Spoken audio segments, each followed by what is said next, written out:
अब देखो यार, इस वीडियो में मैंने कुछ क्वेश्चंस ऐसा ले रखा है जिसको कि अगर हम नॉर्मल मेथड से सॉल्व करें तो कम से कम 4-5 मिनट हमें एकदम आराम से लग जाएगा। लेकिन क्योंकि क्वेश्चन यार एमसीक्यू में दे रखा है, 1 नंबर का क्वेश्चन है, तो जरूर कुछ तो गड़बड़ होगा। ठीक है, कुछ तो यार हमें अलग तरीके से सोचना है। अगर हम नॉर्मल सीधा जो बनाने का तरीका है उस तरीके से बनाने जाएं तो हमें जो टाइम काफी टाइम लग जाएगा। 1 नंबर का है तो एक बार तुम वीडियो पॉज करो और देखो क्वेश्चन क्या बोल रहा है। Find the vertices of triangle formed by the line. 3 line का इक्वेशन दे रखा है और बोल रहा है तीनों से जो ट्रायंगल बनेगा उस ट्रायंगल का वर्टेक्स बताओ, उस ट्रायंगल का वर्टेक्स बताओ। मान लो 3 लाइन का इक्वेशन दे रखा है, हमसे ये तीनों वर्टेक्स पूछ रहा है, तो भैया ये वर्टेक्स खोजने का तरीका क्या होता है। इन दोनों लाइन के इक्वेशन को सॉल्व करो, ये वाला वर्टेक्स मिल जाएगा। इन दोनों लाइन को सॉल्व करो, ये वर्टेक्स मिल जाएगा। इन दोनों लाइन को सॉल्व करो, ये वर्टेक्स। तो भैया 1 नंबर में पूछा है तो तुम्हारे दिमाग में ये बात स्ट्राइक करनी चाहिए कि यार 1 नंबर में पूछा है, तब तो यार फिर ये मेथड तो नहीं लग रहा होगा, कुछ तो गड़बड़ होगा। ठीक है, अगला तुम क्वेश्चन देखो। Find the area of triangle. यहां पे पूछा वर्टिसेस ऑफ ट्रायंगल, यहां पे बोल रहा है एरिया ऑफ ट्रायंगल। ठीक है, 3 लाइन का इक्वेशन दे रखा है, बोल रहा है तीनों से जो ट्रायंगल बनेगा उसका एरिया निकालो। तो अगेन हमने ग्राफिकल मेथड में पढ़ा है कि हम जब लाइन का इक्वेशन बनाते हैं, ठीक है, एक्स एक्सिस हो गया, वाई एक्सिस, 3 लाइन बनाते हैं, कहीं 3 लाइन आपस में बनती है, उससे जो ट्रायंगल बन रहा होता है उस ट्रायंगल का एरिया निकालने का। अगर सब्जेक्टिव में आए तब तो यार करके दिखाएंगे, सब्जेक्टिव में ज्यादा मार्क्स का भी क्वेश्चन आएगा। लेकिन यार अगेन एमसीक्यू में यार 1 नंबर में इतना बड़ा क्वेश्चन पूछेगा, कुछ तो गड़बड़ है। ठीक है, फिर यहां बोल रहा है identify the type of triangle. ठीक है, अगेन 3 लाइन का इक्वेशन दे रखा है, बोल रहा है कि तीनों से जो ट्रायंगल बनेगा वो बताओ।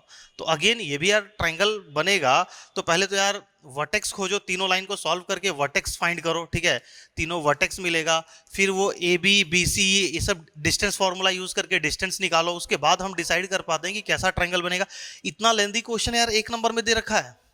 अगर जिस स्टूडेंट को भी मैं जो बताने वाला हूँ नहीं पता और अगर आ जाए तो वो यार स्टूडेंट इतना टाइम वेस्ट कर देगा बैठ के। ठीक है, उसके बाद देखो, एक हो गया vertices of triangle, area of triangle, type of triangle, सारा हम लोग एक एक सेकंड के अंदर बनाने वाले हैं। ठीक है, determine the coordinate of vertices of triangle formed by the line. Again 3 line का इक्वेशन दे रखा है, तीनों लाइन से जो ट्रायंगल बनेगा उसका हमें वर्टेक्स का कोऑर्डिनेट बताना है। ठीक है, तो तुम देख रहे हो कितना हर एक क्वेश्चन अगर नॉर्मल मेथड से जाएं तो 4-5 मिनट कम से कम, लेकिन सारा क्वेश्चन 1-1 मिनट बनेगा।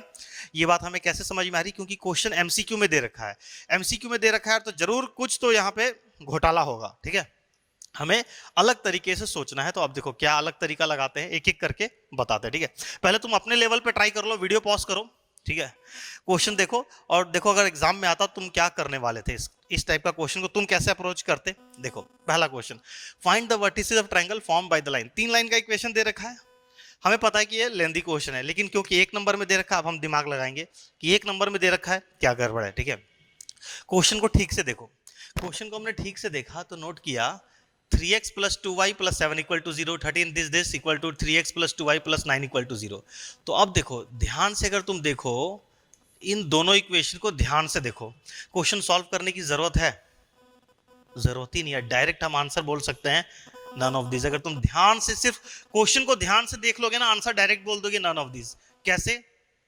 ये सिर्फ तुम्हें कंफ्यूज करने के लिए इस तरीके का क्वेश्चन दिया हुआ है। देखो क्वेश्चन का हेडिंग क्या था हमारा, आज का हेडिंग क्या था, आईक्यू बेस्ड। ठीक है, अब तुम फिर बाद में बोलोगे यार बहुत लेंथी क्वेश्चन आ गया था। देखो क्या करना था, ये हमने पढ़ा हुआ है ना, a1/a2 हम वैल्यू निकालते हैं, b1/b2 एंड c1/c2 ये वैल्यू निकालते हैं। इसमें हमारे पास 3 केस बनता है।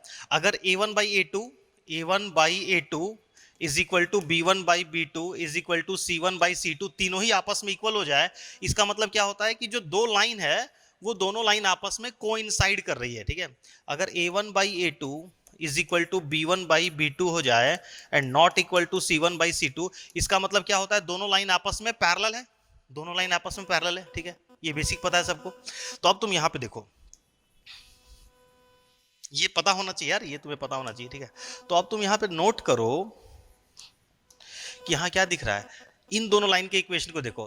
3x बाई, यहां पे इन दोनों लाइन पे हम a1/a2 निकालते तो 3/3 कट के क्या आ जाएगा 1। ठीक है, फिर यहाँ पे b1/b2 2/2 ये भी कट के क्या आ गया 1 एंड c1/c2 7/9, ये तो बस और कुछ सॉल्व होगा नहीं 7/9। ठीक है, ये सब समझाने के लिए इतना करना पड़ रहा है। अभी देखो तुम खुद बोलोगे यार ये तो इतना आसान था। ठीक है, तो अब तुम देखो यहाँ पे तुमने क्या नोट किया, इन दोनों लाइन में तुमने क्या नोट किया कि a1/a2 का वैल्यू एंड b1/b2 का वैल्यू आपस में बराबर है और वो c1/c2 के बराबर नहीं है। इसका मतलब क्या कंक्लूजन निकला कि ये दोनों लाइन तो आपस में पैरेलल है।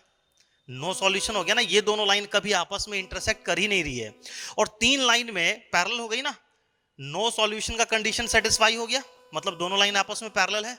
अगर तीन लाइन में से दो लाइन आपस में पैरेलल हो गई, कभी जिंदगी में ट्रायंगल बनेगा? नहीं बनेगा। जब ट्रायंगल ही नहीं बनेगा तो भैया हम उसका वर्टेक्स कहां से बताएं? तो क्या हो गया? None of this. ठीक है, तो इस तरीके से सोचना था। देखो क्वेश्चन क्या था, वर्टेक्स ऑफ ट्रायंगल तुम्हें किस डायरेक्शन में ढकेलने के लिए, और एक नंबर में था तो यार इतना दिमाग में स्ट्राइक करना चाहिए यार कि थोड़ा हट के अलग तरीके से सोच के देखें, क्वेश्चन में कोई और बात छुपी हुई हो सकती है। ठीक है, आई होप कि समझ में आ गया होगा।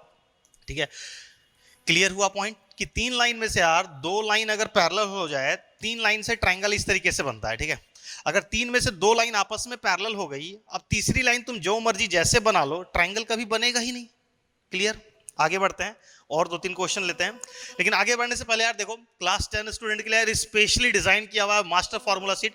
जितने भी यार क्लास 10 में फार्मूला है, चाहे short trick, important point, theorem, सारा कुछ मात्र 9 पेज के अंदर फिट किया हुआ है। ठीक है, सब कुछ है, काफी सारा शॉर्ट ट्रिक जो मैं तुम्हें बता रहा हूँ, ये सारा कुछ भी उसमें मिलेगा। और एक है यार मिनी फार्मूला शीट जो एक सिंगल पेज में बना हुआ है, जिसमें बार बार जो फार्मूला यूज होते हैं ना, वो सारा एक सिंगल पेज में। ठीक है, तो डिस्क्रिप्शन में लिंक दिया हुआ है, वहां जाके तुम इसको चेक कर सकते हो। आगे बढ़ते हैं, अगला क्वेश्चन देखो, find the area of triangle. ठीक है, पिछला था वर्टिसेस ऑफ ट्रायंगल, अब देखो एरिया ऑफ ट्रायंगल पूछ रहा है। ठीक है, तीन लाइन का इक्वेशन दिया हुआ है, अब तुम बता दोगे। देखो अगेन हम चेक कर लेंगे ना, हमारे दिमाग में स्ट्राइक करना चाहिए कि भैया एक नंबर में इतना लेंदी क्वेश्चन कैसे पूछ सकता है, जरूर कुछ गड़बड़ है। ठीक है, एरिया ऑफ ट्रायंगल पूछा तो ट्रायंगल बन भी रहा होगा तब ना हम उसका एरिया बताएंगे, ट्रायंगल ही नहीं बन रहा होगा तो हम एरिया कहां से बताएंगे। ठीक है, अगेन देखो 3x, इन दोनों लाइन को ठीक से देखो, 3/6 1/2 आ जाएगा, a1/a2 17/34 करेंगे 1/2 आ जाएगा, b1/b2 का वैल्यू भी 1/2 एंड c1/c2 3 और 9 कट के 1/3। तो a1/a2 और b1/b2 का वैल्यू तो आपस में बराबर हो गया, and not equal to c1/c2, वो c1/c2 के बराबर नहीं। इसका मतलब अगेन ये दोनों लाइन आपस में पैरेलल हो गई, और एक तीसरा एक्स एक्सिस। तो अगर तीन में से दो पैरेलल हो गई, तीसरे से हमें कोई मतलब नहीं है। यहाँ पे एक्स एक्सिस दे, वाई एक्सिस दे, कोई और लाइन का इक्वेशन दे रखा होता, तीन में से यार दो लाइन पैरेलल हो गई तो भैया ट्रायंगल बनेगा ही नहीं, ट्रायंगल बनेगा ही नहीं तो भैया हम उसका एरिया कहां से बताएं? None of this. ठीक है, और क्वेश्चन तुम पढ़ते हो, क्वेश्चन में अगर ऑल ऑफ दीज या नन ऑफ दीज लिखा हुआ रहता है तो तुम्हारा दिमाग वैसे भी स्ट्राइक करना चाहिए, कुछ तो गड़बड़ है। All of these, none of these दिया हुआ है, कुछ गड़बड़ है। ठीक है, आगे बढ़ते हैं, एक क्वेश्चन और देखो, identify the type of triangle form by the line. देखो पिछले में क्या था यार, एरिया ऑफ ट्रायंगल पूछ दिया, अब बोल रहा है टाइप ऑफ ट्रायंगल बताओ। ठीक है, एक बार वर्टिसेस ऑफ ट्रायंगल बताओ। ठीक है ना, कैसे तुम्हें घुमा रहा है देखो। ठीक है, सिर्फ एक कंसेप्ट के पीछे टाइप ऑफ ट्रायंगल बताना है। तो अब यार हम सीख चुके हैं कि ट्रायंगल बन रहा होगा तब ना हम उसका टाइप बताएंगे, जब ट्रायंगल ही नहीं बन रहा है तो हम उसका टाइप कहां से बताएं? नन ऑफ दिस लिखा हुआ, चेक कर लो। अगेन तुम देखो 3x, इन दोनों लाइन के इक्वेशन को देखो। ठीक है, इन दोनों को देखो, a1/a2 कट के ये दोनों कट के क्या हो जाएगा, 3/3 कट के क्या आ जाएगा 1। ठीक है, फिर b1/b2 7/7, ये भी कट के क्या हो जाएगा 1, एंड c1/c2 15/9, ये और कटेगा तो 3 से 5 बार में, 3 से 3 बार में 5/3, यानी a1/a2 और b1/b2 का वैल्यू बराबर है और वो c1/c2 के बराबर नहीं है। अगेन ये दोनों लाइन आपस में पैरेलल है, दोनों लाइन पैरेलल है, तो भैया तीसरे से हमें मतलब नहीं है, ट्रायंगल नहीं बनेगा। ट्रायंगल नहीं बनेगा तो टाइप कहां से बताएं? हाँ, एक और देखो, चलो अब ये वाला तुम बताओगे, ये वाला तुम बताओ, वीडियो पॉज करो, फटाक से बताओ इसका आंसर क्या होगा। Determine the coordinate of vertices. ठीक है, बोल रहा है जो ट्रायंगल बन रहा है, तीन लाइन का इक्वेशन दे रखा है, उससे जो ट्रायंगल बन रहा है उस ट्रायंगल का हमें वर्टेक्स बता दो। ठीक है, अब तुम लग जाओगे यार इन दोनों को सॉल्व करो। ठीक है, और फिर एक दे रखा है वाई एक्सिस, चलो इस तरीके से बना देते कुछ फिगर। एक मान लिया वाई एक्सिस है और दो लाइन कुछ इस तरीके से बन रहा होगा, ये हो गया लाइन 1, ये लाइन 2, और ये हो गया लाइन 3 जो कि हमारा वाई एक्सिस। ठीक है, अब तुम इन दोनों को सॉल्व करके नहीं करना यार, उतना दिमाग हमें, एक नंबर का क्वेश्चन है ना, तो एक नंबर की तरह सोचो ना, क्वेश्चन एक नंबर में दिया हुआ ना, सब्जेक्टिव में रहता तब तो हम वैसे ही करते। ठीक है, एक नंबर का क्वेश्चन है, तो अब देखो यहाँ पे क्या दिमाग किस तरीके से सोचना है भैया, तो वर्टेक्स पूछ रहा है। ठीक है, और ऑप्शन दे रखा है, हम ऑप्शन के साइड से उल्टा सॉल्व करेंगे। ठीक है, उल्टा सॉल्व करेंगे। जो क्वेश्चन का डायरेक्ट मेथड अगर लेंदी होता है और अगर क्वेश्चन एमसीक्यू में आया है तो अलग अलग तरीके से हमें सोचना है, सीधा मत सोचो, उल्टा सोचो। उल्टा तुम लोग का दिमाग ठीक काम करता है ना, उल्टा सोचो। ठीक है, तो देखो हमें यहाँ पे हिंट मिल रहा है यार कि तीन लाइन का इक्वेशन दिख रहा है, और इस बात देख लिया हमने कि ये दोनों लाइन आपस में पैरेलल नहीं है, वो a1/a2 वाला कंडीशन सेटिस्फाई नहीं हो रहा है, ओरली मन में चेक कर लेना, वो नहीं हुआ, ठीक है। तो और कोई नन ऑफ दीज भी नहीं दे रखा है, मतलब कोई एक ऑप्शन होगा, ठीक है, वाई एक्सिस। तो हमें हिंट कैसे मिलेगा यार, 3 लाइन का इक्वेशन दे रखा है, ठीक है, तीनों लाइन आपस में टकराएगी, ठीक है, तीनों लाइन आपस में टकराएगी, उसमें से एक क्या दे रखा है, वाई एक्सिस। ये वाई एक्सिस हो गया, ये एक लाइन हो गया, मान लेते ये वाला हो गया, और एक ये लाइन हो गया ये वाला।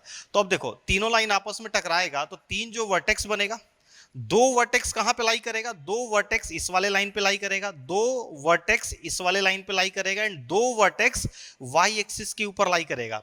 यानी हमें क्या हिंट मिला कि 3 कोऑर्डिनेट में से 3 पॉइंट में से 2 पॉइंट तो वाई एक्सिस पे लाई करेगा, एंड वाई एक्सिस पे कोई भी कोऑर्डिनेट होता है, वाई एक्सिस पे कोई भी पॉइंट होता है, वो किस फॉर्म में होता है, 0 कॉमा समथिंग, 0 कॉमा समथिंग।